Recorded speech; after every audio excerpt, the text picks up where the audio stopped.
Bonjour. Il y a quelques mois, j'avais fait une première vidéo pour vous expliquer les malfaçons qu'il y avait sur la menuiserie. Nous allons parler un peu plus de la pose qui aujourd'hui pose un gros problème. J'ai beaucoup de personnes qui m'appellent pour m'expliquer qu'ils entendent du bruit alors que les menuiseries sont neuves, qu'ils ont froid, voire qu'ils consomment plus aujourd'hui avec des menuiseries neuves qu'avant. Voici un cas fréquent avec une menuiserie qui a été posée sur l'ancien cadre en bois, alors que vous pouvez le constater, et malheureusement c'est le cas sur beaucoup, le cadre en bois est défectueux et n'est pas, on va dire, étanche et aurait dû être changé. Vous avez ici également le cas d'une menuiserie qui a été reposée sur des linteaux et des tableaux en béton qui sont complètement thermiques et qui laissent passer la froidure et l'air. Nous avons ici un autre cas de figure avec 180 logements où toutes les menuiseries ont été posées à peu près dans cette configuration, sans refaire les parties basses, sans refaire les rejingots, avec des joints, on va dire, plus ou moins siliconés, plus ou moins gonflants, ce qui donne des menuiseries non étanches. Et toutes les personnes qui habitent ces logements se sont plaintes d'avoir eu 30% d'augmentation de chauffage. Un cas qui m'est souvent soumis, puisque j'ai une partie importante de mon activité dans l'expertise de la maison ancienne, en pisé et en pierre, et lorsque l'on remplace des menuiseries sur des bâtiments dans cette configuration. Voyez ici par exemple une menuiserie qui a été remplacée mais sans refaire les appuis.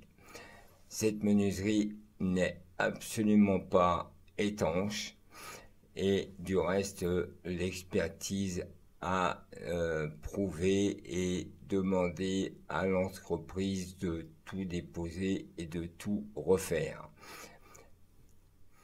Voici une configuration que l'on peut retrouver facilement sur un mur en pisé ou un mur en terre et en pierre, avec une menuiserie ancienne dont on a déposé complètement les dormants, chose qu'il faut faire, mais là on peut constater que la pierre et le pisé ne sont pas, on va dire, convenables pour réceptionner une menuiserie et en faire une étanchéité parfaite. C'est pour ceci que, entre autres, je préconise tout le temps de faire des pré-cadres en acier. Certes, cela a un coût qu'il faut bien prévoir à l'origine lorsque l'on fait le devis, puisqu'il faut faire intervenir d'une part un maçon, ensuite un serrurier, mais pour le propriétaire des lieux, que l'on appelle aussi le maître de l'ouvrage, il est très important, même s'il doit dépenser quelques euros de plus par ouverture, de poser dans cette configuration qui est la meilleure, afin de pouvoir donner une garantie à 100% que la menuiserie qui va être posée, d'une part, elle est neuve, donc c'est un investissement important. Et d'autre part, bien posé, ça veut dire une respectabilité et une norme, étanchéité qui va être parfaite. Cette menuiserie ne posera jamais de problème et n'aura jamais de déficience étanche. Tous les jours ou presque, l'on me demande si des menuiseries peuvent être étanches avec de la mousse expansive. Et ma réponse est toujours la même, non. Il faut savoir qu'un vrai menuisier, un menuisier qui pose et qui est diplômé de la menuiserie, c'est-à-dire qui a appris son métier, ne met jamais de mousse expansive car il sait que c'est interdit dans les textes, dans les DTU, dans les règles de l'art.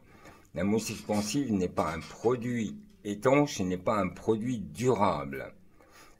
La meilleure étanchéité, c'est celle qui est dans les normes avec une étanchéité réalisée par des joints compressifs maintenant ou expansifs ou des fonds de joints bourrés et remplis au tournevis et ensuite un joint de finition élastomère silicone, voilà, mais c'est tout.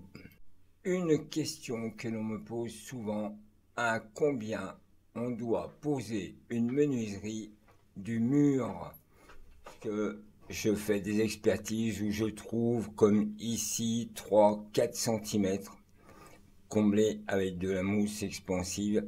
Non, une menuiserie doit être à 5-8 mm maximum juste pour pouvoir compresser un joint et faire une finition. Une menuiserie dont les cotations sont bien prises, dont les dessins sur les plans d'exécution qui sont obligatoires sont bien faits, c'est une menuiserie qui rentre toute seule dans son logement qui a été préparé et qui est bien propre.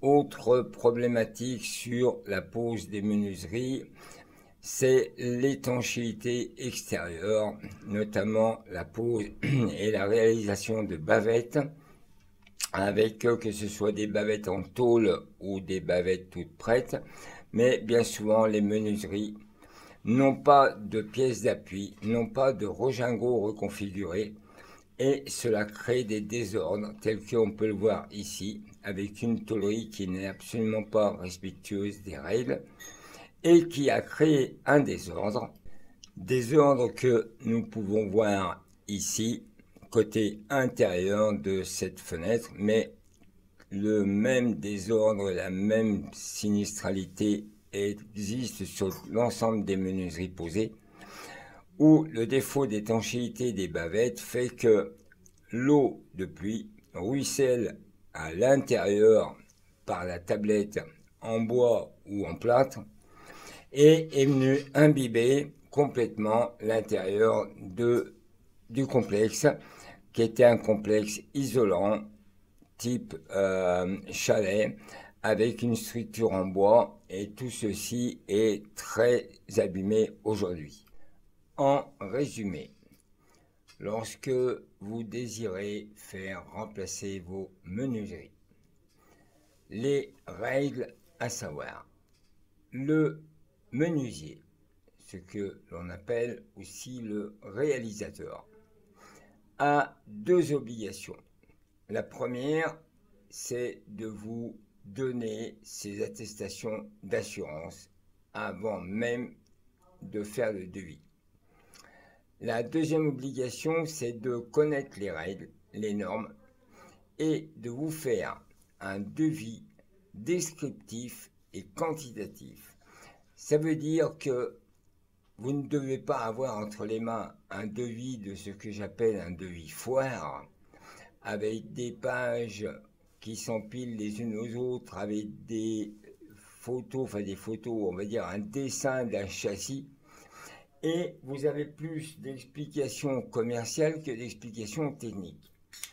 Non, en réalité, le devis, il doit être descriptif. Vous devez savoir le type de menuiserie, sa dimension, le type de verre, et c'est tout. Le reste, les coefficients d'interjection, les coefficients thermiques, tout ça, on s'en fiche, c'est pas votre priorité.